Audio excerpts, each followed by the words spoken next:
The president of the United States says CNN's Don Lemon, the dumbest man on television. So you said if they kill the company, it's them. But doesn't the buck stop with you?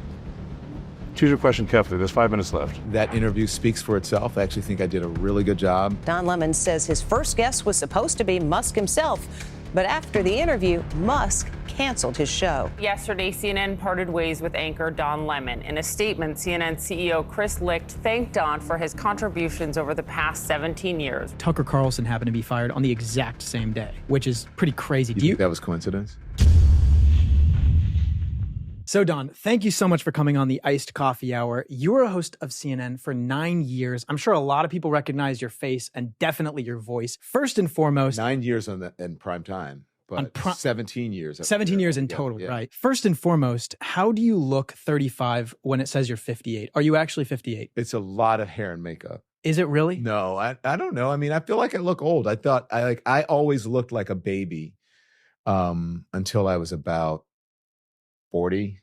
People thought they would say, "Oh, that guy, what is he doing on CNN? What's he doing on television?" Like they hired this 20-year-old kid, and I'm like, I'm not a 20-year-old kid. Is there like a sunscreen? I do coconut oil right out of the shower, like my entire body. Entire body. Yeah, but I do that. There's a pump, and I just put like coconut oil all over, and then some people can do it, some people can't. It may clog your pores, but I do coconut oil. Definitely got to try that out after this. Yeah, maybe it's a black thing. I don't know, but whatever it is, I'm going to start doing it. Okay, so being a part of legacy media, and when I say that, I mean like the biggest part of media, do you think that it exists just to divide people and profit? Or do you think that it actually exists to provide accurate and honest opinions? Well, I can speak to where I was, which was at CNN, and I think it was accurate and honest. Really just informing people. It's not really about opinions. It wasn't about opinions, although everyone comes to the table with a point of view, right? You have your own, I have mine. But I think for the most part, people have good intentions, and it's to inform people. And if it's opinion, television or media, I think most people do that. There are some people who are disingenuous about it and some people who go over the top, but yeah. Do you get to choose what you cover? I did. So curious about I guess, yes, but generally, what's in the zeitgeist, what's being covered is if I was on any cable or any broadcast network today, I'd have to cover the Trump trial for good reason. It's a former president who is in a courtroom facing criminal charges. I mean, who would have thought we would have been at this point? And then in an election year where he's running again. But do you think that it's a smart business move for these huge media companies to try to divide people? Because you know that you can get more attention, fear-mongering and creating divisiveness amongst different people than you can just putting out positive news all of the time. Well, I don't know if most of the networks are trying to divide people. I know that there's one at least, and who, is very divisive and doesn't have to operate on facts. But for the most part, I don't think they're trying to divide. I just think that it's sort of it's the culture now. There's been a culture created, whether it's the former president attacking the institution of journalism, whether it's satire, satirical comedy like The Daily Show, making fun of the media. And I think that people are just so divided in their political beliefs and their personal beliefs. It seems divided where if you watch something and it doesn't confirm what you believe, then you think it's divisive. Most people tune in, they narrowcast, and they tune into the networks or the podcasts or the streaming shows or whatever it is that sort of confirm their beliefs, and they just get reconfirmed and reconfirmed and reconfirmed. People live in echo chambers, and if you go outside of that echo chamber, then you feel like you're being attacked, and you would think that institution is attacking. Do you feel like media could exist in the middle? Because it seems as though I feel it would be a dying business. What is the middle, though? I guess a very neutral perspective where someone says, hey, here's what this side is saying, here's what this side is saying, and here's kind of the... I think you have to avoid a lot of adjectives, because if you look at media, and especially headlines, it's always like the bloodthirst of this person, the vitriol. It always has some sort of adjective that spins good or spins negatively. I don't know about that. I think I see a lot of that in print media, blogs, social media, where, this person owned that person and, such and such destroys or whatever and blah, blah, blah, ends, that person's career. And then you watch it and you're like, well, none of that happened. But I don't really see that happening in mainstream media. I mean, I know There's a lot of criticism of mainstream media. It could be done better, especially cable news. I didn't really see this divisive part of cable news until Fox came along. And I thought generally that CNN, who was kind of the only game in town, did its best to be that neutral, media organization. And then, MSNBC came along and there was on the left, they figured out a route on the left. And then, Fox came along and they figured out a route on the right. And they pretty much, that's how they program. But I thought in general that CNN tried to do that. And I think the networks did. I think ABC, CBS, NBC all tried to do that. It's just that we live in such divided times because I think it's our politicians who divide us, and it's our politicians who attack media. If the media is not reporting something that's favorable to them, or if the truth is not on their side, then they attack that organization. And then people get into their mind that organization is biased when they're actually operating on facts. My one experience has been with Fox News, and that was Jesse Waters, and his team reached out to me. And this must have been about 6 months ago. They reached out because I made a video on real estate. And they wanted my opinion on Wall Street buying up homes and raising the prices. I had never really watched Fox News. I had seen headlines. So I read articles. Watched? I don't watch the news. He's very outside of politics. Yeah, to me, it's so foreign to me. So I've not watched Fox News, but I see the articles come up if it's something finance related. So when they reached out, I thought this would be fantastic. I'm going to do a ton of research. And they're going to ask me about Wall Street buying homes. And I'm going to be honest. And I did a ton of research and I came up with notes of what I was going to say. And I've never had this before where they come to your house with like a van and they put a little earpiece in so I could hear like everything. Mobile studio, right? Exactly. Yeah. And so they set everything up and I could listen to what was going on beforehand. They're talking about Wall Street buying up all these homes and raising the prices. And they had all these millennials on being interviewed. I can't afford houses. They're so bad. Wall Street's buying these houses. So he asked me, what's going on? And so I told him, from what I could find, large companies only make up 2.8% of all real estate purchases. Less than 3% of all homes were sold to large investors. And private equity is only responsible for 1.6% of all rental homes. And I said the real issues were low interest rates and the fact that zoning makes it impossible to build. And that's what was keeping housing prices high. It's not Wall Street buying houses. And they ended up cutting the entire segment. And so watching this, and they didn't tell me it was going to be cut. So I sat there for the whole hour and I watched all of Fox News. And I was shocked at how divisive they made it seem. And everything was an enemy. It was about this person is bad and we're on the right side. And this is the enemy. Fear-mongering. Yeah, I couldn't believe But to be fair, there was breaking news that ended up occupying that slot, which was Vivek's car got into a crash. Oh, someone rear-ended. Someone rear-ended Vivek's car. And yeah, well, I can see why they cut it then. I mean, we're being sarcastic, but yeah. In a way, you have to give it to them because they're unapologetic. They know who their audience is, and they serve it up all day.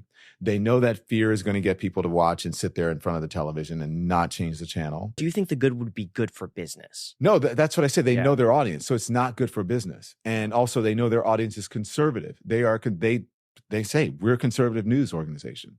They cater to conservatives. The best way to keep people engaged is to make them afraid. I think that the argument against Fox News, though, is a completely different argument against the other legacy media. Because the argument against Fox News would be that they exist to divide and to only push out a certain agenda. And the argument against the other ones is that it's a sort of an echo chamber of. Well, I would say, sure, it's an echo chamber, but I think it's really bad when you have networks that purport to be independent or they purport to be right in the middle, but they clearly swing to a certain side. And that's what I see with a lot of the other networks, such as like CNN, ABC, NBC, NPR, all of those networks. I feel like if you mapped it all out and you got the general opinion of Americans, they would say, okay, all of those ones are on the left, but they claim to be independent. So you have all these people that go and they think they're getting objective in the middle media, when in actuality, they're just getting into an echo chamber and they completely throw out the other side of the equation. Well, I know that NPR is going through its thing with the guy who quit and the whole DEI thing. That's a whole nother subject. I didn't work there, so I don't know. I can only speak for where I worked. I did not in any editorial at the network, I did not see a liberal bias. There were people who were part of my team who were very conservative and we got conservative points of view. In the last, I don't know, decade or so, maybe a little bit longer, people have, especially this new MAGA wing and the Tea Party, attacking the institution of journalism and especially attacking CNN because they know and I don't even work there anymore, but I have to take up for them. It's not real unless CNN says it. You can hear it on any other channel, any other news network, and unless CNN says it, it's not real. And so if you don't have the truth on your side and you know that that network has such credibility that people are going to listen to them, what do? You undermine them. You try to attack them for their bias, and people start to believe that. And I'm not saying that, there aren't some hosts who are liberal and some who are what, but that's how the world is. And I think people should bring their points of view to the table. But if you're doing an editorial, if you are giving your opinion, if you're stating your point of view, then you need to make it obvious. And I think that line has been blurred. You don't know the difference between an opinion person, a correspondent, a contributor, and an analyst. And I think that in order to fix it, we need better media literacy. But before we get into that, I have learned so much about entrepreneurship and building businesses from all of the different experts that we've had on our show. But if you're like me and you're always hungry for more, that's when I turn to our sponsor, Masterclass. With Masterclass, you could learn from the best to become your best. Masterclass is the only streaming platform where you could learn and grow from more than 200 of the world's best. For just $10 a month, an annual membership with Masterclass gets you unlimited access to every instructor. And you could access Masterclass on your phone, computer, smart TV, or even in audio mode. Learn what it takes to be a winner with NHL superstar Wayne Gretzky. Get world-class leadership training from Navy SEAL veteran Jocko Willink, or even take your cooking to the next level with Gordon Ramsay. One of my biggest takeaways from Mark Cuban's class was when he talked about getting to know the business that you're in. Just like people don't attend to NBA games solely for the basketball, but really for the entire experience, I realized that Iced Coffee Hour listeners don't just tune in to pass the time, but also to learn something. I know it sounds obvious, but it's really prompted us to dig deeper and ask the thought-provoking questions that are really going to make a difference in people's lives. And the classes really do make a difference. 88% of members have said that Masterclass has made a positive impact on their lives. And best of all, our listeners can get an additional 15% off any annual membership at masterclass.com/iced. That's 15% off at masterclass.com/iced. Masterclass.com/iced. Thank you so much, Masterclass, for sponsoring this episode, and back to the podcast. It's interesting that you say that it's false until it's on CNN. That has not been my experience, especially even growing up in public schools in Southern California. You even ask people like that if they think CNN would it air more on the side of the left or on the right or in the middle. Most people would say that it's on the left. Well, that's an unscientific survey. I think according to the scientific surveys, it's actually the opposite of what you say. CNN has huge brand identity and a huge trust factor, not only in America, but in the world. It's the largest news organization. I believe it's the largest news Which organization surveys? Who conducted those surveys? I don't know. If you look at when folks do surveys about media or brand loyalty, and they do it all the time. They do study groups, they do test groups, they do focus groups, and you can look at, like Rasmussen will do a poll, and I'm not sure if that's a legitimate one, or Ipsos or any of those folks will do Nielsen will do a poll. So it's organizations like that, but CNN is among the most trusted news organizations. Now, overall, it seems like we looked at a survey that found that trust in mainstream media is declining. Yeah. Do you have any idea why that is? I just said, I think it's one, because institutions are being attacked. Two, I think because we need media literacy. Three, I think it's because the news has become formulaic and people know what they're kind of going to get, and you don't really get down into the weeds like you can on this podcast and you can in independent media. Also, they are reliant upon advertisers.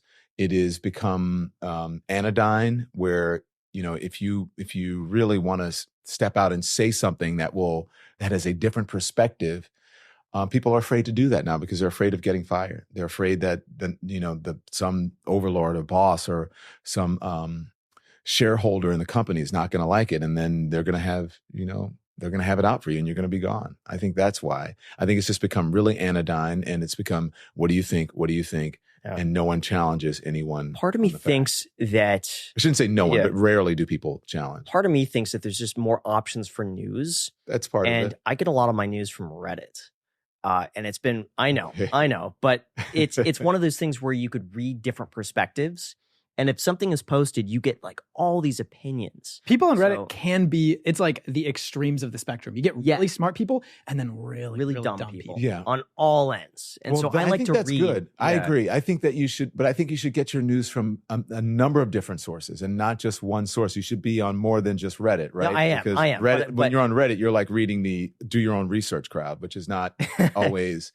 the most accurate. Yeah, I mean, usually what I place see to is be. like if it's posted on CNBC, it's also posted on Reddit, it's also posted on Yahoo, and They usually link back to certain Right, It's they'll not link- just kind of unsubstantiated claims and stuff. Yeah, Reddit Well, always I'm on links Reddit, to it. so I know Yeah. there's everything on there. But I think you should read the New York Times. I think you should read the Wall Street Journal. Wall Street Journal. I think you should. I think you should read the Financial Times. I think you should read LA Times. You should read as much as possible. I think you should watch CNN. You should watch MSNBC. If you can stomach it, I think you can watch Fox. I used to watch a lot more Fox, but then during the MAGA era, I just can't because it's hardly anything that is informative. It doesn't inform me as a viewer, as a citizen. I think if Fox News is one of the strongest arguments for the other sides, at least you can say that via their viewership and the amount of people that are aware of it. I think it's really important to have a really balanced media diet. And I wouldn't say to people that they should only really tune into like, I don't know, who's like a more moderate on the right thing, because I feel like they're not very popular. Right. Like, I think it's important to continually, like, you watch CNN, you watch Fox, you watch this and that. I agree.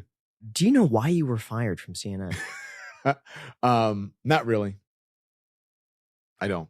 They didn't give you any reason? They don't have to, but again, that's not something that I would like to discuss. Yeah. But no, I will just tell you how let me tell you this, how the Yeah. contracts work in media. They can let you go whenever you want when you're contracted. They can play you or pay you. And so they can come to you at any point and say, this isn't working for us. We want to take you off the air, but they've got to pay you for the extent of your contract. That's kind of it. If they want to move the network in a different direction or what have you, then they can just let you go. Would CNN ever compel you to cover certain things in like a more indirect way? Would you feel pressured to have a certain opinion or to cover No. certain topics? Never. Never. And also, Tucker Carlson happened to be fired on the exact same day, which is pretty crazy. You think that was coincidence? There's theories. There's theories it's- online. It's weird. There's 365 days in a year, right? And it just so happens that you and Tucker Carlson fired on the same day. What do you think? Go ahead. Speak your mind. It's okay. I mean, do you believe in coincidences? sometimes. Okay, sometimes. then good. You don't want to speak No, on that I matter? don't. I listen. I have no idea. I have no idea. Mhm. Do I think it was a coincidence? I'm not sure about that. I'm not so sure. It does seem fishy. It does. I do believe in coincidences, though. I do think that's possible. But sometimes It's I look possible, at the but I mean, likelihood of Yeah, like the likelihood one on in the same day. yeah. But didn't he get fired first? I don't know that. I think maybe the announcement. It depends on the announcement, but I don't know that. Because it would have been interesting if like they were like, okay, we want to fire one of these guys. Like the network wanted to fire them, but they were trying to come up with a reason. They're like, well, if we just do it right here because this network did it to this person, it's like, okay, we can get away with it. I don't know. I don't know. All right, not to get too deep into I'm conspiracy just saying, theories. Look, you believe that if you want. I mean, I don't know if you're off on that. I can't tell you if you're off on it, but Mhm. yeah, it would seem like a good, an easy way. It's like it would seem convenient, wouldn't it? Mhm.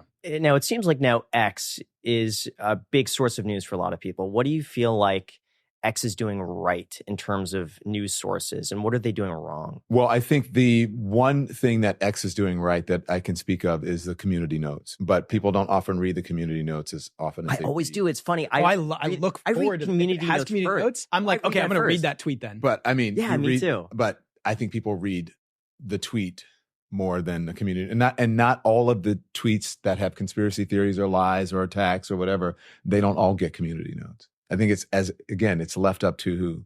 The community. It's not left up to the company. The good thing is they have the reader's added context. Right. So you can have like anybody in the entire world. Like as long as you have a big enough, I think it's a amount of people need to say, okay, this needs more context. And then it gets flagged in that way. The other great thing is that it's open source. Yeah. So you can go and you can actually look at the way that they decide to community notes. Well, it's kind of certain open things. source. You don't know what they're doing with their algorithm. You don't know what they're suppressing. You don't know what they're amplifying. True. That So, aspect yeah. of Twitter is not. So you have I mean, X. they could be, who knows? Can they suppress the community notes? I have no idea. I don't know, but I'm just saying that is an issue for all social media companies, what they're doing with their algorithms. And people are, even if it's open source, you still don't know. You still don't know what's happening with their algorithms. So I think that's the one thing that they're doing, but I think it would be better if the company actually did it, if there was moderation within the company, because then it just wouldn't be people's opinions. And it wouldn't be like Wikipedia where anyone can go in and change your bio and whatever, that sort of thing. I'm not saying it's good or bad, but that's the comparison. Would you say overall X is a good or a bad place to get information from? I don't think it's a good place now. I think it has been in the past, and it could be in the future. I think it has become a cesspool for conspiracy theories, mostly on the right, like far right conspiracy theories and far right, sort of enablers or people who just want to, and far right misinformation. Why do you think it's more prevalent on X than other platforms? Because I think X was the first to do the sort of, you can sort of post whatever you want. I think that because I thought that Twitter had become too toxic for me, but then X was just like, wow. I think it's because it's kind of the wild, wild west. You can say whatever you want.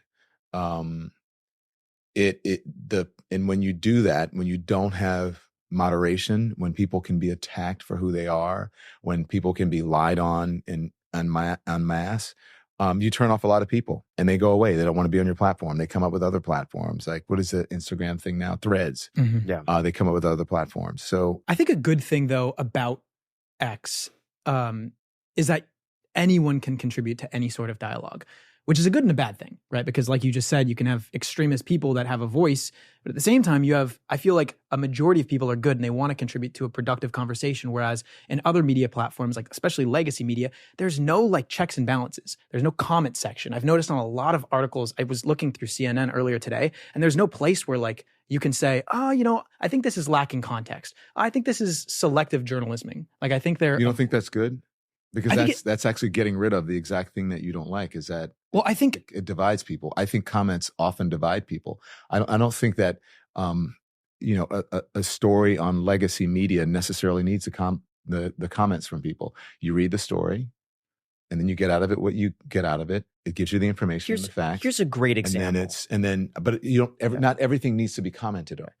But before we get into that, as you may have heard me mention in previous episodes, I recently sprained my ankle playing basketball, and I had to book multiple appointments just to get it checked out. Going through this, I realized just how hard it is to get a hold of a new doctor, let alone finding a doctor that takes on new patients and is accepting of your insurance. That's where our sponsor ZocDoc comes in. ZocDoc is a free app and website where you can search and compare highly rated in-network doctors near you and instantly book appointments with them online. All you have to do is download the app, type in the problem that you're experiencing, select your insurance, choose the date that you need an appointment, and then click Find Care. ZocDoc will then give you a long list of suitable doctors in your area as well as their availability. Every doctor on ZocDoc comes with real patient reviews, making them a reliable source when searching for a good fit. And once you found the right doctor, all you got to do is pick a time that works for you, fill in your info, and then you're good to go. It's really that easy. Just go to ZocDoc.com/iced and download the ZocDoc app for free, and then you can find and book a top-rated doctor today. Once again, that's ZocDoc.com/iced, ZocDoc.com/iced.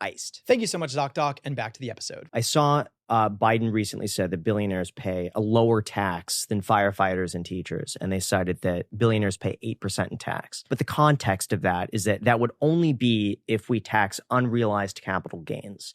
And if you look at the tax on earned income, they do pay a much higher tax rate, but on unrealized capital gains, they pay a much lower. I think citing that sort of context would be helpful. Well, in most that sort people of will not know what unrealized capital gains are or what it means, right? So, and maybe there should be education about that. But in general, if you look at what billionaires pay, it is a lower percentage. Obviously, they pay more taxes because they have more money to contribute to the pool. But for the most part, I think it's like 13 or 15% for most people, or something like that for taxes, and 8% for billionaires. I just did this as I was doing my research for X, as a matter of fact. Overall, they do pay lower percentage in general than the average person. And so, I mean, my argument would be that gains aren't realized until they are sold. Yeah.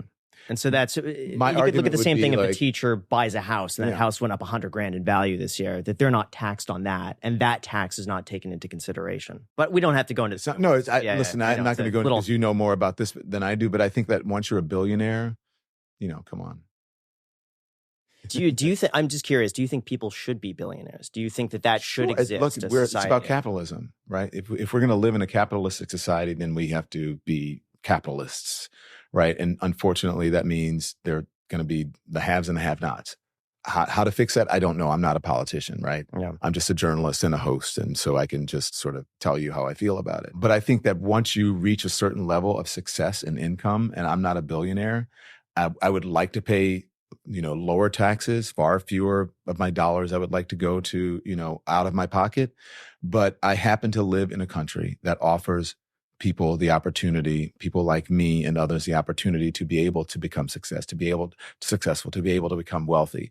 And so if I'm a billionaire, I'm going to spend less of my time worrying about, what percentage of taxes I'm paying. And I think that I would spend more of my time being grateful about all the excess money that I have. I 100% agree with that. I think people need to just honestly every single day recognize, get over it. Just like be grateful Yeah. that we're living Agreed. here. We are so lucky. Even if you're just born in the United States, like that is, I think I think one of the that biggest is privileges that is one of the, that could be in the definition of patriotism, is realizing that, hey, look, I make a lot of money and I pay a lot of taxes, but if I was living somewhere else, I probably wouldn't have this opportunity. It's true. So I may as well help out my fellow man. Would you consider yourself a patriot? Absolutely. Absolutely. Yeah, of course. So one thing I found really interesting, you said Why wouldn't I? Why would that be a question? Because a lot of people, I feel like nowadays are ashamed to be an American. I don't know why I wouldn't be patriotic or why I would be ashamed. My ancestors helped to build this country. Mm-hmm. So I'm very proud to be an American, part of and living in the place that my ancestors built. I think what you said about not having a comment section or a place where context can be added on legacy media, I think I would disagree still with that because like you said, there are extremists and I don't like that. But I think overwhelmingly people are mostly good and the extremism will be pushed to the side as long as there's open dialogue for every sort of opinion. Well, I think there are places where you can go for that. I just don't think that you necessarily need everybody commenting on a story about, charcoal or whatever. I'm just saying, I just don't think. But I think that's one of the reasons why X is continuing to be successful, whereas it seems as though legacy media is starting to fall. You're right. No, I'm not saying there shouldn't be comments. I'm saying there should be common sense with comments. I think that there should also be humanity in everything that you do. I think there should be rules in everything that you do.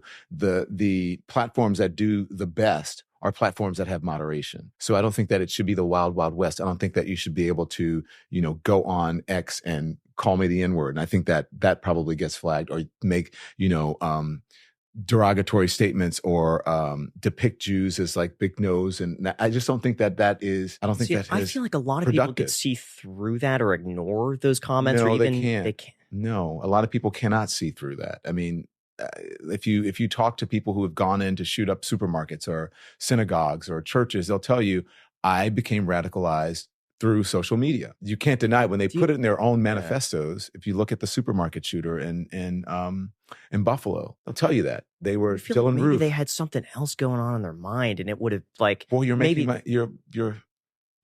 point. Yeah, but I think people can't see through it. If you have something going on in your mind, you can't see through that. It's hard for me to wrap my mind around that because obviously I'm not in that sort of position to be pushed in a direction from a comment. But I feel like there's if that's what did it to them, there's got to be something else going on in their mind where it would have been, if it wasn't that, it would be something else, and they were predispositioned. I get it. Yeah. I agree with you on that. But I think we have the wrong idea and wrong definition of what freedom of speech is. Freedom of speech is really about the government. It's not about private institutions or private platforms.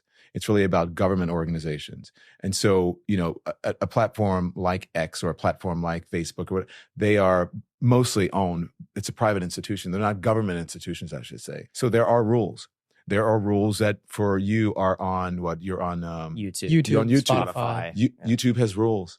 You can't do certain things. You'll get flagged, right? Or you'll get demonetized. Those are the rules. When you work for a certain company, you have rules. We have rules in society. You have to get a driver's license or you can't drive. You got to get car insurance or you're not supposed to drive. There are rules in society, and there should be rules when it comes to platforms as well. I don't think that there should be we have the wrong definition of what freedom of speech is. It's not the wild, wild west where you can go and, yell fire in a crowded theater or whatever. So I think we need to figure out what that definition is. People need to reassess and read what the actual definition of freedom of speech is. And then you'll have an idea that it's not necessarily meant for social media. So how do you feel like social media has changed the definition of freedom of speech? Because people want to be able to have to go and insult people. They want to be able to go and spread conspiracy theories. And then they end up with what I call internet brain, where everything is dunking on somebody or proving that you're right by owning someone. How has it changed the freedom of speech? I think it's sort of skewed what we think freedom of speech should be or what it is, and when it's really not that. Go and look at the definition. I would say, do you guys know who Dan Abrams is? He's on ABC, and Dan has a radio show on Sirius, and he owns Abrams Media. His dad is one of the most renowned First Amendment attorneys in the country. He can tell you that we are skewed when it comes to what the definition is and the rules are for freedom of speech. Especially, he's been doing a lot of it, talking about what's happening on college campuses. Is that it's gone beyond freedom of speech and freedom of expression. Right. So I will tell you from my experience, in my opinion, the main difference with freedom of speech now is that it's dictated largely by algorithms. Mm-hmm. And if you say something that's very controversial, it's going to get pushed up by the algorithm because it's going to keep people on platforms longer. Clicks. It's engagement. The more people comment on something, the more people are going to see it. The more outrageous it is, the more someone's going to want to engage with it. And so freedom of speech is somewhat dictated by how controversial an opinion is and what gets spread the fastest. By having a comment removed from a platform is not like violating your right to freedom of speech, right? You can still say whatever you want. You can run out on the street and say whatever you want. You can write a letter you can say whatever you want in this society, and you're not going to go to jail for it. But you cannot come in here and yell in a place of business. You couldn't come in here and call someone like you. They would kick you out. They'd say, get out. We don't want your money. People have the right to be able to do that. Platforms have the right to be able to do that. And people have the right to not want to participate on that platform. Advertisers can take their ad dollars away. People can go away in droves, and then your company won't do well. And so I think that, again, we should be more literate about what freedom of speech actually is and what it means. Although, you know what? Before we go into that, there is no better sound than hearing.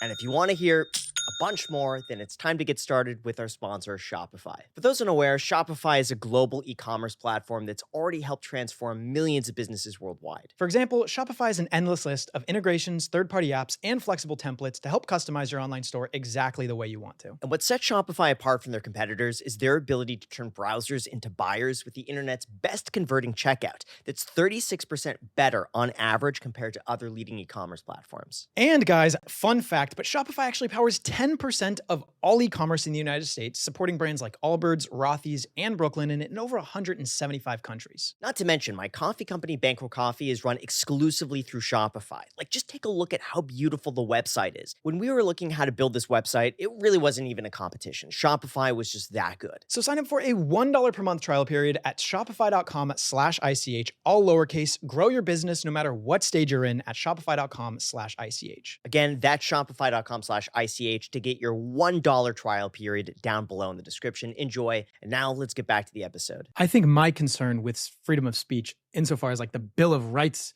definition of freedom of speech, is that once you start controlling speech, then who's controlling it?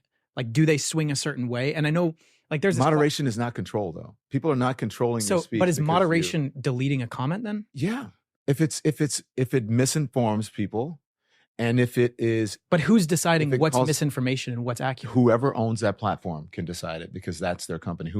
Because they own it. I think we draw the line differently. I guess what I'm kind of alluding to is the conversation you had with Elon Musk and him saying that he doesn't want to moderate speech on the platform. And you were saying that he should step up and moderate speech more. And I see that more so as removing from free speech, even if it is something that is aggressive or something that could hurt someone else's feelings or something deemed as misinformation, because eventually, once enough time passes, I think that it would be corrected and people would have a better idea. You misunderstand. Okay, maybe okay. I didn't. I wasn't precise in my language when I was talking to what I was asking Elon Musk is why didn't he abide by the rules of his own platform? If you look at their content rules, then it says hate speech shouldn't be there. This shouldn't be there. That shouldn't be there. And it's still on the platform. Now, if Elon Musk with his platform says, this is the wild, wild west, we are going to allow every single thing on this platform, barring it's illegal. Mm-hmm. Okay, that's fine. But that's not what the rules of his platform says. So that's why I questioned him. And I thought perhaps your business would be in better shape if you look at other platforms who moderate, that maybe more advertisers would come back to the platform. Does Facebook moderate? Maybe, yes. Yeah, Yes. certainly. And maybe people could have better dialogue on your platform. And as someone of consequence, considering the huge power that he has, he's consequential to society, and the huge platform that Twitter is, don't you think it would be better and it would serve the greater good if there was some content moderation so that more people could actually be involved and take advantage of your platform rather than being turned off by it? That's really interesting. So I was under the impression that he said hate speech would not get promoted, not that it would be removed from the platform entirely. And his definition of being promoted was like, okay, it'll end up getting views rather than being something that's shadow banned. Because I know that's something like YouTube, like you can say some pretty controversial things on YouTube, but it gets shadow banned where it doesn't effectively get a lot of views. Like, for example, saying like COVID back a few years ago, a lot of the times that would get shadow banned and it would suppress the views of the video because they didn't want any COVID misinformation out there. Well, I think you're proving my point. They're doing well because they're doing that. I don't, but then you have to think about their algorithm for all the platforms. What are they suppressing and what are they amplifying? So you think that should be public information? I think that should be public information. And I think that, it's probably going to get to that. I agree to get to that point. But, and it shouldn't just be them saying, oh, it's open source, because what does that mean? What is that? There should be someone who understands. Well, that was one of the things that I think the argument against that, though, is that if it's public knowledge, what's going to get promoted and what's going to get shadow banned, bad actors could easily utilize that to take advantage of it and then get all of their Well, that part doesn't have to be public information. Just what's shadow banned, or just what doesn't get promoted. If it's open source, then it should be open source. And there should be folks who can understand how your algorithm works. I don't believe that these algorithms are open source and that people understand them. Social media platforms control them in ways that they want to. I don't believe the owners or the managers of these platforms that they're not playing with their algorithms.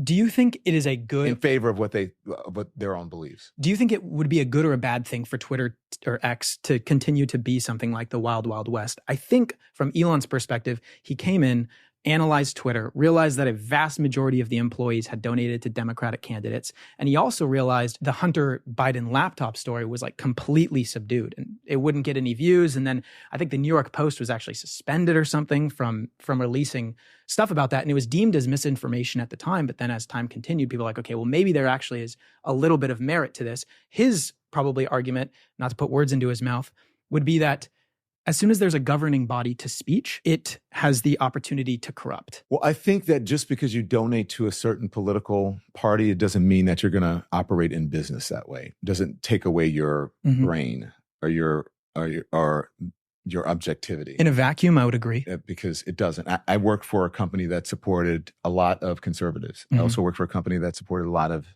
liberals. So I don't think that really has to do anything. I think that argument is moot. I think that people, if they're professionals, they can work in a business and understand the rules of engagement and understand what is offensive and what is true and what is false. So I don't buy that whole thing about, it was left-leaning company because Twitter had a conservative bend and I would get attacked on Twitter as a crazy whatever, even when it was Twitter. So I don't agree with that. What was the rest of your question you said? The rest of the question was, as soon as there's a governing body to free speech in general, that governing body can corrupt. It has the capacity to. Now you said just because it's a left-leaning company doesn't mean they can't be objective. Well, I don't know if it was a left-leaning company. I don't agree that it was a left-leaning company. Okay, well, just because a left-leaning company exists doesn't mean that they can't see what is like objective versus what is false versus what is, hate speech versus what is not hate speech. I agree with you, like in a vacuum, but at the same time, if you look at the incentive structure for a certain company with employees that have a certain opinion, the incentive of the opinion, if they hold it like true and they think that this should be heard by more people, then don't you think that they would feel compelled to a certain direction? Yeah, you can say the same thing. I don't agree with that. I don't agree with that. I think that people are professional and they can, they know how to conduct themselves. But you can also say that now as it relates to X, which is formerly Twitter. Why should people listen to the news? Because it does seem like a main source of pain for a lot of people, a main source of panic. And I think largely, to a certain degree, people can't do much about the day-to-day aspects of the news. Do you think it's good for people? Well, listen, I think my media diet has changed since I, stopped working in cable news. I think that you can be informed without being inundated. But I do think that people need to be informed, and they need to read, and they need to know what's going on in the world. So ultimately, I think that the media is a place for good.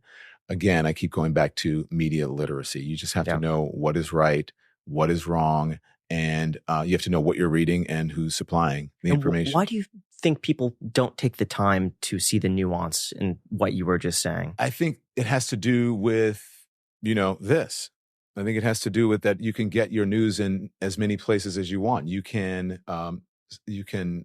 narrowcast, and you get to decide, and then the algorithm kicks in, and it puts you further into an echo chamber. And so I think it's just the proliferation of other places to read, and now to read and to get information. Yeah. So what I found really fascinating was when I was watching that interview that you did with Elon Musk, I look at the comments, and I look at the comments on YouTube, and they're all just like extremely pro Elon. And this is posted on your account, and same as X. I realized the same response on X. And then I went to your interview with Brian Tyler Cohen. Is that his name? And all of the comments in there were like, Don really like owned Elon. And it's really surprising to me how two people can watch the exact same thing, no spins on it whatsoever, and draft up two completely different opinions on it. Well, I think that's, I did not I don't really read the comments that much on X, but the ones that I did read were very positive. I've only gotten positive feedback. The only people that I've gotten, negative feedback from are sort of, I call them the business bros, or like the Elon sycophants, or people who are conservative and who are pretending not to be conservative because, I guess, I'm a product of traditional media. And so they have it out. They have it out for me in a certain sense. But for anyone to watch that interview and to ask someone about public statements that they made just to get a sense of what they meant, I don't see how anybody can say that that was a gotcha interview or a biased interview. It was simply, you said this about DEI. What did you mean by it? I meant this. Okay, there's no data, information or data or whatever, nothing to back it up. Why do you say it?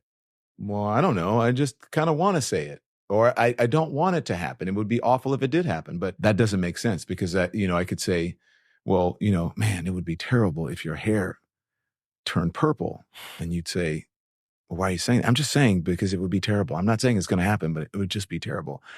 Why say it? There's a reason that you're saying it. And if you're going to put it out there, then it should at least be true. In your defense, what I loved was the fact that you asked very, very, very hard questions. I think that's great. You thought those questions were hard? I thought they were hard. That was you asked him about his. Asked him about like, does he think he could not get government clearance because of his prescribed? How is that hard? I feel like that's a very personal question. He's the one who talked about his ketamine use. I didn't talk. No, agree. I wouldn't have brought it up if he hadn't discussed it. True. And so he has Starlink. He's got Tesla. He's got X. He's got there's another company that he has. That's a natural, easy question. Do you think that you should have gone harder in that interview? No, I don't think I should have gone harder because I didn't want it to be gotcha. Mm-hmm. I just wanted to understand why he said these things. That's it. If you admit that you are doing ketamine and you have government contracts and you have security clearances, did you ever think about that? That's not a hard question. I think for most people, they think of ketamine and I think of some like dude in an alley ODing on it versus no one is in an alley over ODing on ketamine. People I don't know. People on ketamine. We're not ketamine experts. No, people are like it's a club drug. Like most people think of it as a club drug. Yeah. I guess okay. Yeah. Yeah.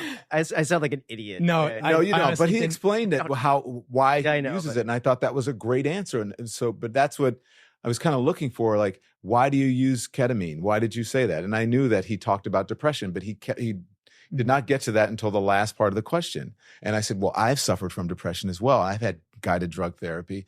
So, okay, that's great. That was like a point where we met on, but he didn't hear that. But I don't think that's a hard question. From my perspective as a viewer, I thought you asked hard questions, but I think that's good. Like, but it's so weird that you think that because most people are like, whoa, that was softball. Like the people I hear from are like, that was such easy questions. Like, I've seen you interview people. Had he never? I love that. So do you think we should turn it up on here and ask harder questions? Of course. I mean, you're asking me hard questions now. You don't think the questions you're asking me are hard? You asked me, why did I get fired? I answered you. I think they're somewhat hard. I feel like that's kind of the obvious question. You know what I mean? Same.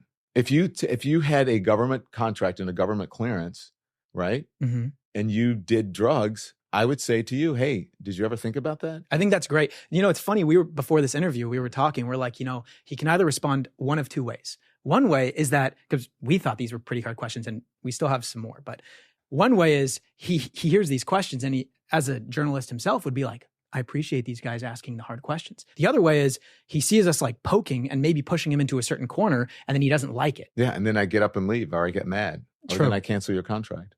True. Yeah. Speaking of canceling the contract, I'm so curious what led up to the initial offer of potentially getting a deal with How'd him? that conversation go? He asked you personally? No, he put it on. Yeah, well, when we spoke personally, but he also asked me. He tweeted a couple times. Don Lemon should join this platform. Rachel Maddow should join this platform. Don Lemon should be doing what Tucker's doing on this platform. It would be great if you can come on this platform. And so, okay, I had a conversation with him. He not hired me because it was just a content deal, but he did a deal with me because of the work that I did on CNN. That's what I've been known for the last 17 years. I do hard interviews. I ask Democrats hard questions. I ask Republicans hard questions. I asked the White House press secretary about Biden's age before anybody did. I asked Donald Trump if he was a racist. Like, you're supposed to hold people's feet to the fire. You're supposed to hold truth to power without fear or favor to everyone. That's from the president of the United States to Elon Musk to, the city councilman or to a convict.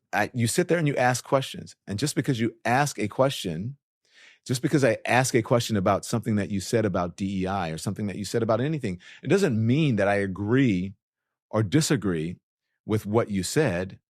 I'm asking a question. That's what journalists do. There are things about DEI that I don't agree with, but I'm not the subject of the interview. And so, but people think, oh my God, you're biased. You must be for everything for DEI because you're Black, because you're gay. No, I'm a journalist, so I'm asking you questions. Do you think it would have gone a different way had you had 3 hours to interview him and could have shared some of your own experiences? Because I would have loved to have seen that 2 hours long, 3 hours long, where it's more of a dialogue of you saying, like, here's what I disagree with about DEI and here's what I think, and more of like a discussion like this, where like sometimes we've found that when we have short interviews, we have to be so quick and we can't share. Like, there's a lot of nuance and context to everything. But we had an hour. They wanted a minimum of an hour. I would have gone 2 or 3 hours. I would have gone out afterwards and had a beer with him. Yeah.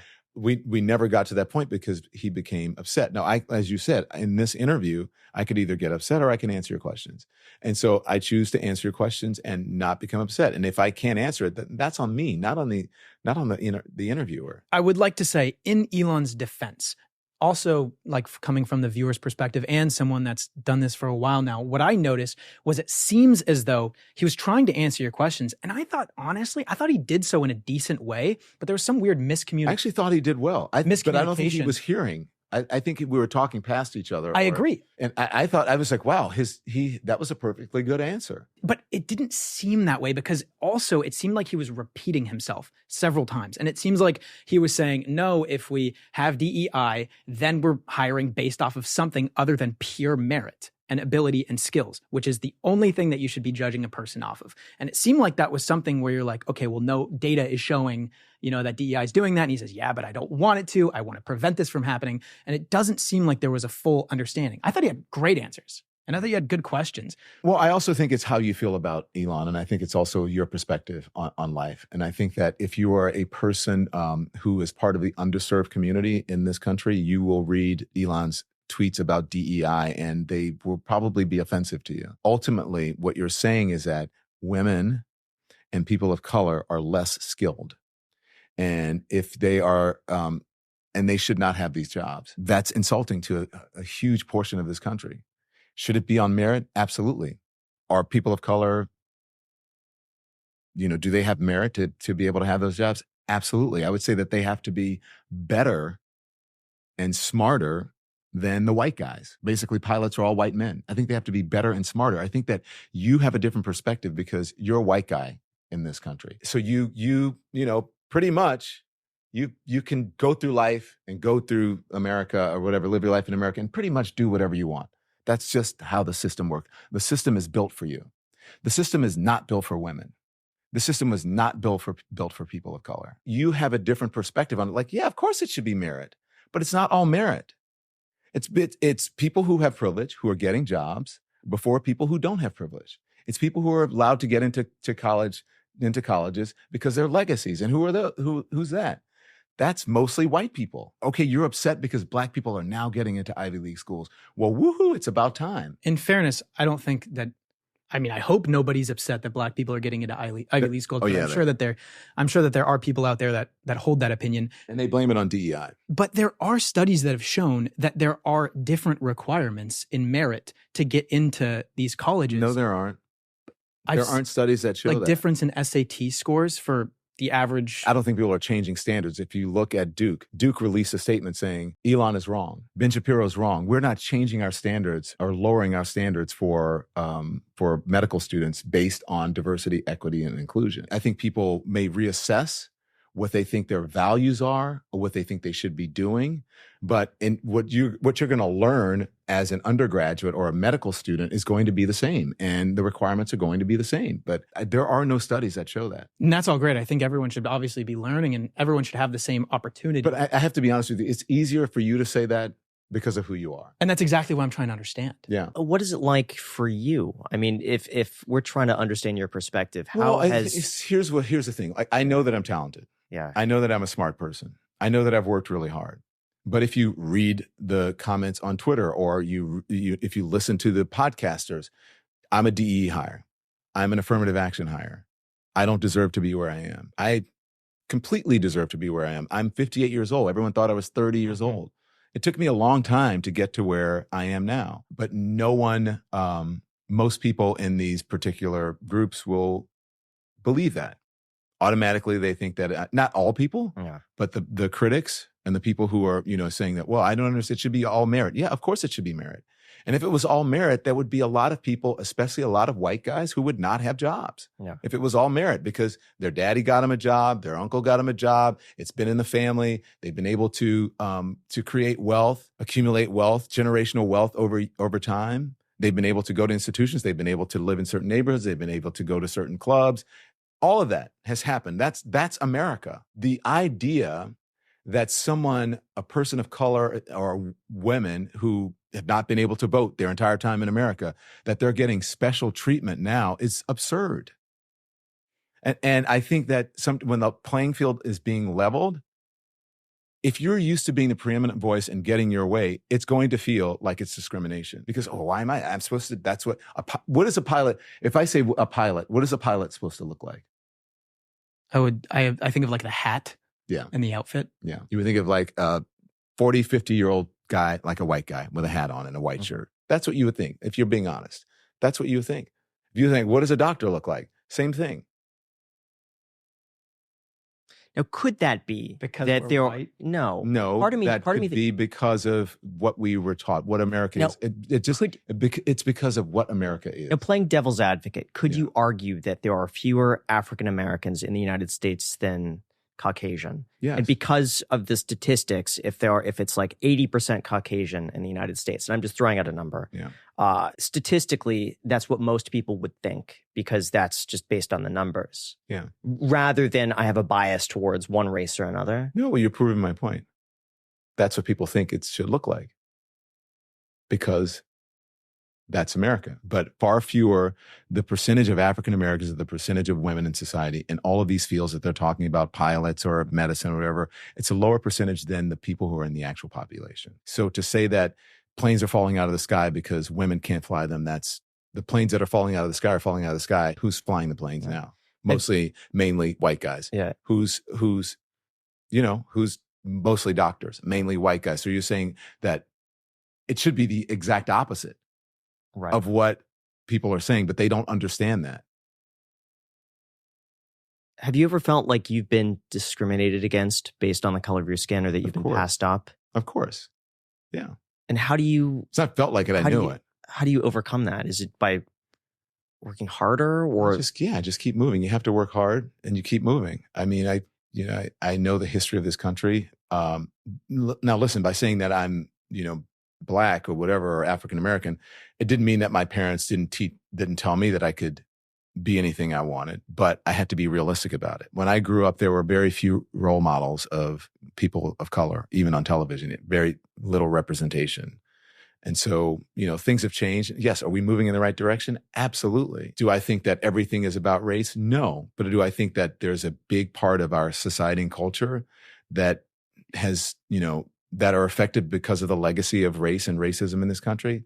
100%. Now, this is going to be another harder question, but I'm just coming from a perspective of genuinely trying to understand it. Guys in the comments, go ahead, light me up for it. Totally fine. I'm giving you permission now. I have no idea what you're about to ask, Jack.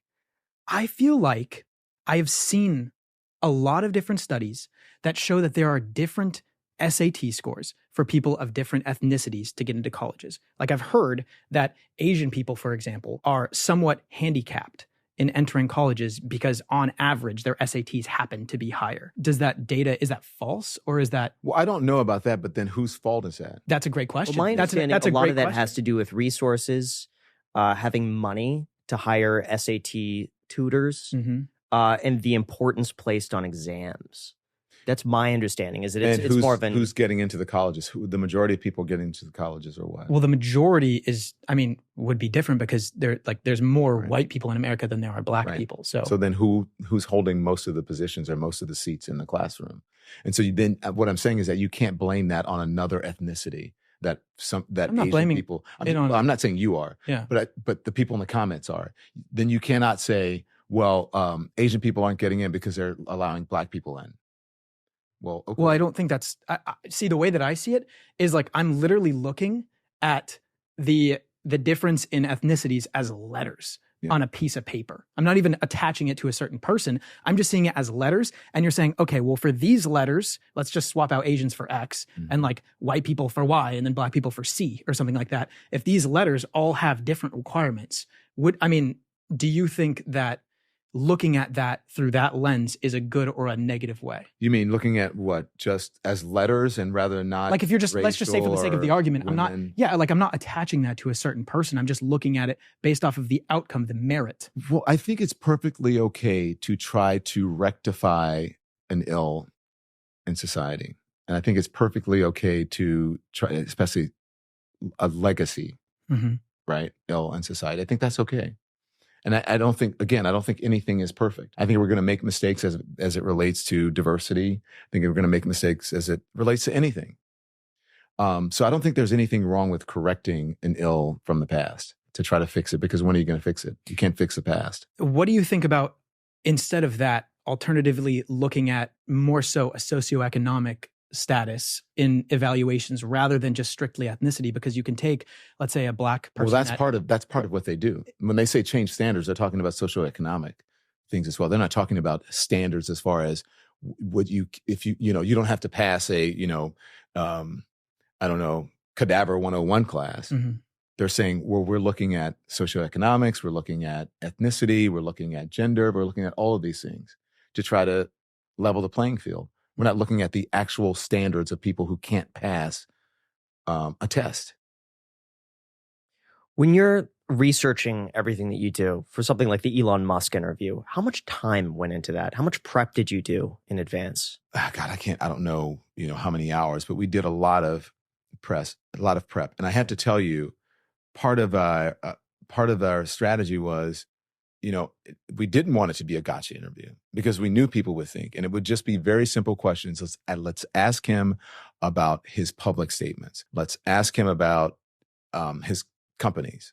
So we asked about his public statements, and when I'm sitting there and I'm interviewing him, and he starts to get upset about things that he said publicly, I'm like, I don't understand why you're getting upset by it. And then I think the one thing that I didn't ask him about, that I asked him about it, that wasn't maybe something that he had spoken about publicly. I think it was discrimination at one of his, the Tesla plants. And I don't know if he had spoken about it, but that's public knowledge. But everything else is, about his father, his childhood, ketamine, his tweets, DEI, everything that he talks about, about advertisers. He was at DealBook and he told people, advertisers go themselves. Yeah. Why wouldn't I ask him about that? Yeah. That's not a hard question. In hindsight, is there anything you would have done differently or improved on? No, because I think that interview speaks for itself. I actually think I did a really good job when I watched that interview. I'm very proud of it. I think that interview, I know it is. People tell me it's being, I showed this interview to my students about patience. A guy just told me on Saturday night, I show this interview to my students because journalists have to be patient, because when you're patient, then you get an answer. So there were lots of awkward pauses. I don't feel the need to fill the silence with sound. And often you get answers in sort of that, weird discomfort of silence that you wouldn't otherwise get. So I just think that, on his platform, he wanted someone who had a different perspective. And that's what he said he wanted, Yeah. but that's not actually what he wanted. Would you still want to deal with Elon Musk? No, at this point, no, Okay. because I don't think he doesn't believe what he's not honest in what he says he wants. Do you think if he apologized and came back and said, "Hey, I had a bad day. Let's see if we can make something work"? No. So what's interesting is from your perspective, it seems as though, now correct me if I'm wrong, you see Elon as someone who's a bad faith actor. And when I say that, he's saying one thing, but actually he's I do. feeling another thing. Yeah. And And it seems, again, I want people to know, I didn't have anything against Elon Musk. I was going into business with the man. Mhm. So obviously, there was no gotcha agenda, but Mhm. go on, what are you saying? And as a viewer of this interview, it seems as though he felt similarly towards you, because he would explain something and he would answer your question, and then you would ask the question again or ask for clarification on something that I think in his brain, he saw it already as clear. That's what a journalist is supposed to do, get clarity. That's the point. I really like what you just said also about the beauty in like the silences and kind of just letting things play out, because I think viewers, especially viewers that are fans of something, a viewer that's a fan of you, a viewer that's a fan of us, they go to try to hear how the interviewee responds to the interviewer. Whereas if you just look at it and observe the conversation, and a lot of the stuff you could just tell by the facial features of like the person that's being interviewed a lot more. Like that tells a story in and of itself. I think that the responses and the criticism that you are talking about, I think that is very telling about where a person's mindset is. I think that people watched that interview and they were like, oof, he could have answered that better. And then they came to his defense because they feel like they have to. Sort of their hero was, someone was telling their hero that the emperor wasn't wearing clothes. I will openly say, I mean, I love Elon Musk. I think what he's doing for the electric car industry is great. I like the idea that he bought Twitter. I like the idea of it being a wild, wild west. I think it's needed. I like the dialogue between you and him about being free speech absolutist. Mm-hmm. Would you consider yourself a free speech absolutist? Yes, 100%. I mean, I'm here and I go, I'll go into the lion's den and talk to people. I don't think, again, you have to go back to what the definition of free speech actually is. And I think that everyone should go and read it and then study what the Constitution says about it, right? But yeah, I'm a free speech absolutist. I would not have, feeling the way I felt about Twitter and then how subsequently I felt about X, one would have to be a free speech absolutist to go back into that toxicity and try to, move it in a different direction. But you do not or to get people to understand a different perspective. But you do not see Elon as a free speech absolutist. I don't see him as a free speech absolutist. I see him as someone who's very consequential to the world. I see him as someone who has been very innovative when it comes to, the electric car industry, space, and whatever. I think that he's an important person. And I think that with that comes responsibility. You were saying during the interview that you think certain things should be removed from X. Yeah, of course. So wouldn't that be like juxtapose that with the belief of free speech absolutism, which people should be able to say whatever they want? I just think that, listen, there should be moderation. It's good. I would not want people attacking you or insulting you. I don't know what your background is or who you are, but I wouldn't want people attacking and insulting your family. And so you can say those things, but it doesn't mean that you have to be part of a platform or an organization. I understand now. So you're saying as an owner of the platform, he should owe the users of the platform the responsibility of having content moderation. And I think his argument would be that his policy for his platform should be reflective of free speech absolutism. And if somebody has a problem with it, then that's It depends on what your definition of free speech absolutism. Again, within I the think bounds you're of the law. but say that's not. whatever. But that's not what freedom of speech is. Freedom of speech is not within the bounds of the law. That's not what it is. Go read the definition of freedom of speech. We will put the definition of freedom of speech. Yeah, and what right it's meant here. for. It's not just like the Webster definition, but look at and there are consequences. I'm curious, would you interview anybody, whether that be Putin, Tate, Netanyahu? Is there a limit to who you would either platform or have a conversation with? I don't know who Tate is. Who's that? Andrew Andrew Tate? Tate. What's that? Who's that? And Andrew Tate. Oh, with is that the guy who's? holy bald- I moly! have no idea. Who- Wow, he's like Really? No. You're the first person. You Is know that- what? He's You know not. what's funny? Is he like a wrestler guy or? he did kickboxing. Yeah. You know what's funny? I brought Andrew Tate up to my dad. He had no idea. My That's dad incredible. is on Twitter all the time. He had no clue. And I had That to is explain who Incredible. Andrew Tate Just was. goes They're to show there's different. But there's like, a- unbelievable. subcategories. I guess for young. Unity. Yeah. Is that the guy? There's a guy. He was in Romania. in the house arrest. assault or something. Yeah. Yeah. Vaguely, I don't really. Okay. Okay. Wow. That's incredible. Yeah. Wow. Well, see, that's the thing about echo chambers. Yeah. Is that people think they want to hear a different perspective, and I know you think you want to hear a different perspective, but there's part of you that wants your perspective to be reconfirmed or confirmed by me, and I don't have your perspective. I understand that. That's natural, but also that comes with being in echo chambers.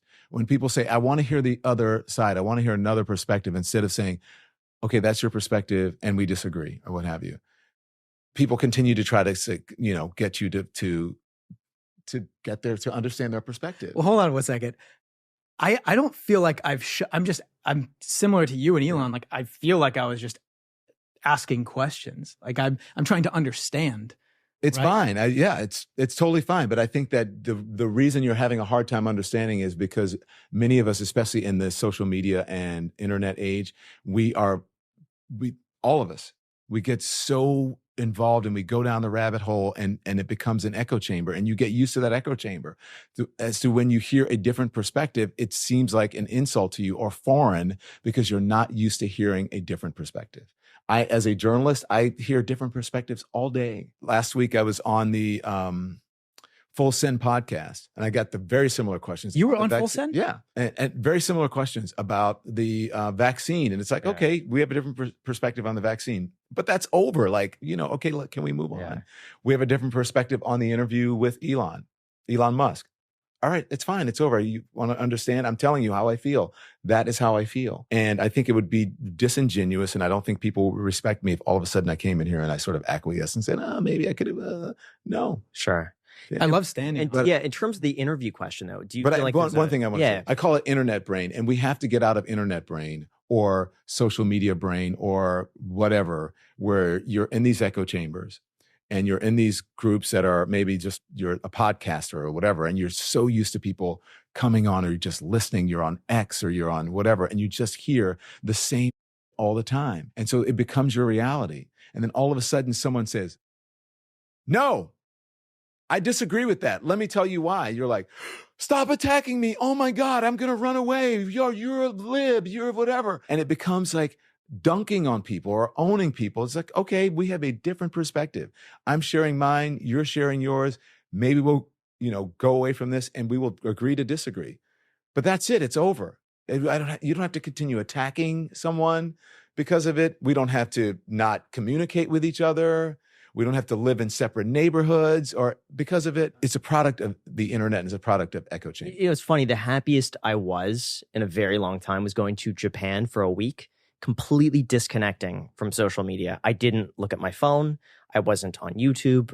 None of it. You're just in the moment. And I have not been happier than that 1 week. I'm just completely disconnecting from the internet, not paying attention to a single thing. I did when I left CNN.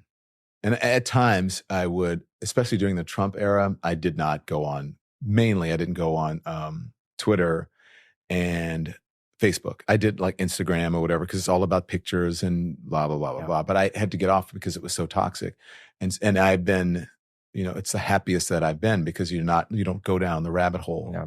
And, if you see something over and over and over and over again, it's repetition somehow becomes belief. Yeah. And just because it's repeated and you're reading it on you're scrolling through it and I don't know what you got, a Comments feed and- on your yeah, feed, sure. it doesn't make it true. Just because you hear it a million times and just because a million people say, oh my God, I can't stand that Don Lemon's interview, doesn't mean it's right. Doesn't mean that they're right. Doesn't mean that the interview was bad. It just, most of the time you're reconfirming your own bias. And I think that's what's beautiful. And we've been so blessed, honestly, to have this platform because we've had on so many different people. We've had people that are like hardcore on the left, hardcore on the right. And it's great. Although it's funny because a lot of the viewers, they get horribly upset. No matter who both- we have on, someone's both going to be people. upset. Well, They people get so get mad upset. when Yeah. I'm on, if I'm on a conservative, whatever, people get mad. Why'd you have that on? I'm not watching. Or why did Oh, we get that. Elon do a deal with, Yeah. Elon Musk do a deal with Don Lemon? I don't, F him. Why is he on the platform? And that's like, that's the reason I was on the platform is because of people like you, dumbass. Sorry. I think it's good to not look at it through like an ideological lens and to try to just. I'm align not a with- political person. I don't belong to Would a you- political yeah. party. Would you interview anybody though? Like, let's say Putin. Sure. or- Of course I would. Oh, you were asking me a question Netanyahu. about Yeah, Putin? What I were was- you asking me? Here's, I said, would you interview anybody, or is there a limit to who you would have on? And I mean, who you would. it depends. Mostly, yes, but it would depend if they're worthy of the platform and worthy of actually, elevating them or my time. But for the most part, yes. Do you think it's a good thing that Tucker Carlson interviewed Putin? Sure, why not? I mean, I would have done things differently, but that's me. Tucker did it the way he did it, but yeah, and ultimately, it is what it is. It didn't get a lot of play, and not in mainstream media. Well, It did. yeah, it was think as it was much as- hard. yeah. It was because it was just a history lesson essentially. So it wasn't like the most I thought a- attractive piece of I content. thought a lot of it was he let him speak uninterrupted for a very long period of time. But you have to But then understand the didn't- content. I agree. I think Didn't most Putin people. criticize him after the interview? Yeah, I think he said like, "Oh, those were like softball questions," but it's kind of like from Tucker's perspective. I mean, I'm sure I'd How probably far could you push in? yeah, I like get it. horrified. How do you, yeah. What do you mean? How far could you push? Yeah, like how hardball questions can you ask? How much can you try to break through? That's what you're supposed to do. But in a foreign country with some Yeah. Putin, with Yeah, of course. I think there's an element of danger where Tucker might feel like if he pushed too don't hard, go. there might be. Don't do the interview if you're going to do that. But I also think in the same way that like Tucker can be asking questions and people are looking for Putin's answers, they can also learn a lot by just watching and listening to Putin talk, I mean, even Putin deflecting a question is him giving a different answer. Yeah, but remember, Putin is waging a war on Ukraine and deserves to be held to account for that and many other things, and for the possible interfering in elections and spying on. There are a lot of things that Putin need to be asked. If you're not going to ask him, I don't think you should do the interview. What do you think is a positive thing about yourself that is overlooked, that people don't acknowledge? Well, generally, I don't know if it's a positive thing, but I think people don't really understand who I am. They don't really know me. Most of the criticism of me or what people know have been through, especially in on these platforms like podcasts and conservative media. It's been through. I've been a character on Fox News, or a character on some social media platform, or a character on a podcast that has created a caricature of me, of someone who you think I am, and I'm not that person. And I think it's mostly from conservatives, and a lot of it is from the MAGA folks. Like because Donald Trump didn't have facts or truth on his side. So what did he do? He banged the table. If you don't have the truth, if you're not winning, you bang the table. So when I would point out lies or inconsistencies or, anything that he did wrong during his administration or his run up to becoming president, then people would criticize me and think that I was this ultra left person because I was simply pointing out truth and facts. Truth and facts don't have a political party, and they don't have an ideology. And I think that I think it was easy to sort of paint me as someone who's out to get Donald Trump or out to get Elon Musk because of a previous bias that people have about me, or just because of who I am. You think that I'm a gay black man, I'm going to feel a certain way about DEI, on and on. So I think that's, maybe it's a little bit of unconscious bias by people. Some of it may be warranted. I'm not perfect, but I think for the most part, people don't really know me. Now, although you may deem those as invalid criticisms of yourself, what do you think? It's just criticism. I mean, it's valid or invalid. I'm just telling you my perspective on it. Sure, but it seems as though you kind of insinuated that it was invalid, those criticisms. At least. I said it's not who I am. They don't Right. know me. So what do you think is a valid criticism of yourself? I think a valid criticism is that I'll ask any question. But that's a good thing. That's a constructive criticism. You said valid. I say constructive. That's a good criticism. I'm not afraid to ask anybody anything. I don't care who you are. What do you think would be a valid shortcoming of yourself? A valid shortcoming. I think sometimes I can become a little emotional when people, I shouldn't say, sometimes I don't diffuse a situation. And people become upset. I will say because I don't suffer fools. In terms of getting to know you, one of the things that I've noticed in doing research on you is very difficult to find information about you in terms of your personal experiences. And I think if you were to open up about more like personal topics and stories and experiences, and I don't know, maybe I'm just looking. I love that. Places, I mean, he also did this cool CNN video of him where you like went back to where you like went to the South and you saw like the city that like your ancestors grew up in. Yeah, I went to Africa. And you went to Africa. Yeah, that was tracing my route. That was. I mean, I thought that was a cool video. Yeah, but I also agree. More personal experiences would humanize you. In a way I have shared more about myself than I think any other journalist on television. Really? I came out very early. I talk about my family. See, I guess we're getting the fed thing is, different. Yes, because you don't watch the news. People didn't watch my show, but they had an idea of what they thought my show was because they either saw Tucker calling me Don Lemon or people on Twitter criticizing something they saw on Fox News or, on a conservative blog or on a podcast. And so they didn't actually sit down and to take the time to actually watch my show or listen with a clear ear about what I was saying. So I think that, that's the issue. Well, I shared more about myself than I think probably any journalist on television. Well, I think it's great that you're doing podcasts like this because then hopefully it can break that echo chamber so people can get an idea to something that they haven't been exposed to. But also, I mean, I don't know if it's criticism, but I don't mind that people don't like me. I don't know that maybe that's bad. I don't mind that people. No, I think that, for your own mental health, I think that's a good thing. Yeah. Absolutely. So I'm sure you're aware of this.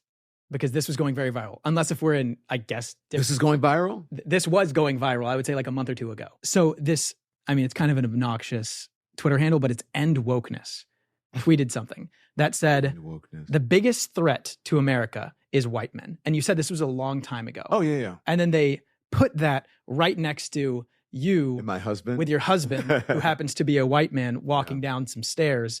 And then it said like, Don Lemon back in whatever year it was, 2008. I'm so glad. Is this a last question? But it doesn't have to be. But I'm glad that you asked me that question because it gives you the opportunity to address it. No, it's not the opportunity to address it. It's yes, but it proves what I said about internet brain and dunking on people and people wanting to sort of have their own biases reconfirmed. What I said, we were talking in the context of I think it was around the time that Christopher Wray was testifying in front of Congress around that time, and we're talking about terrorism. And the biggest threat was not foreign terrorism, it was domestic terrorism. And that domestic terrorism is done by radicalized right-wing males. Well, you said white men. I said white men, and I said mostly radicalized to the right. And then the FBI director said the exact same thing. So I don't understand why people don't understand that. I don't get it. I didn't say all white men were the biggest terror threat. I suppose to a lot of people, now correct me if I'm wrong here, would say that if you flipped that the other way around, that would be like hate speech, that would be this, that would be that. What do you say to Well, I don't know. I think if you mean if there were black men, if black men were creating the were the biggest purveyors of domestic terrorism, then okay. That would be the facts. Those are facts. I don't understand why, especially, I didn't hear, I do a little, but not as much. I don't hear white women getting upset about that. I don't hear black women or black men. They all go, yeah, well, that's true. White guys get mad, but it's the truth. I thought that tweet was a little bit kind of just like clearly trying to slam dunk you. But it's also like, again, gotcha. But that one was a gotcha. I would agree that one was a gotcha. But again, it's, hey, I married a white guy because that's who I fell in love with. I did not say all white men were terrorists. But that's what that tweet is trying to get you to believe. That's what the criticism is. That's what happens in conservative media because they are what? They want to gin up fear and they want to demonize me. They want to demonize me, one, because they think I'm on the left, two, because I was on CNN, and three, because it's easy to say, look at what this black guy is doing. Obviously, the racism is there because they're saying he married a white guy. And, you know, they want to do it because it's easy. I'm black, I'm gay, they think I'm liberal, and I was on CNN. Boom. More than a trifecta. So we have one last topic Yeah. and then a couple rapid fire questions, and I'll try to be very quick about Sure. this. One thing, it was an exchange that you had with Elon during the interview that I found very interesting. Is that Elon said, CNN is generally considered left. You said, why do you say that? If you look at any media survey, they usually say, for example, Fox is on the right, CNN is on the left. And then you said the whole thing about the caricatures. They see you through the lens of Fox. And then you said, I'm independent in my thinking and don't make decisions due to political leaning. Mm-hmm. Do you still consider yourself to be independent or mostly on the left? When is the last time you voted Republican? Oof, I don't remember. It was probably, I can't remember. It was probably an election. I'm in Suffolk County and it's basically a conservative district, but I don't know the last time I voted for someone on the right because I don't look at political leanings. When I go in, I don't really look at whether it says R or D or. But as a journalist, don't you think that you'd be like aware of these certain things? Yeah, but I can't remember the last time I voted for someone on the right. But I think it would probably be in Suffolk County, but I don't know. I'm not sure. In a presidential election, I have not voted for anyone on the right. It's been since Democrats. Probably Reagan or something. You voted for Reagan? I think I did, yeah. And what is a Republican policy that you like? I like Republicans' idea of being fiscally conservative, but often they are not. So I like the idea of it, but it doesn't happen because usually under Democratic administrations, the economy is better. I know that's shocking to a lot of people. Any certain I like policy the idea. prescriptions? I like the idea of fixing the border from Republicans, but I don't necessarily like the approach of how they do it by ginning up fear. And that's generally about it. I like the idea that people really stand on the Second Amendment, but I don't like the idea that the Second Amendment is absolute because it's not. Has there been any policy that's been put forth by the Republican Party that you can say you agree with? Not in the last administration, no. If people listen to somebody on the right, Yeah. who should they be listening to? You mean like Tucker Carlson? Just a right-wing commentator. Who do I like on the right? I can tell you who I used to like on the right. Sure. I used to like Bill O'Reilly. I used to watch him every night because I thought that he was a good performer. So I liked him. I think people should listen to George Will. I like George Will. I think he is, I think in his approach is very careful and moderate. So I like those two guys. It's interesting because now I think the folks on the right have become so MAGA-ized that it's hard to look at the Republican Party now and find something you like because they're all propping up someone who is very dangerous, I believe. I think we should just move on to the rapid fire questions. Do you want me to ask? No, seriously, I really do have to go. Yeah, I'm sorry. let's It's 4:12. I have to go at 5 What's your o'clock. favorite book of all time? 5 o'clock live show. Oh, my favorite book of all time is probably To Kill a Mockingbird. Really?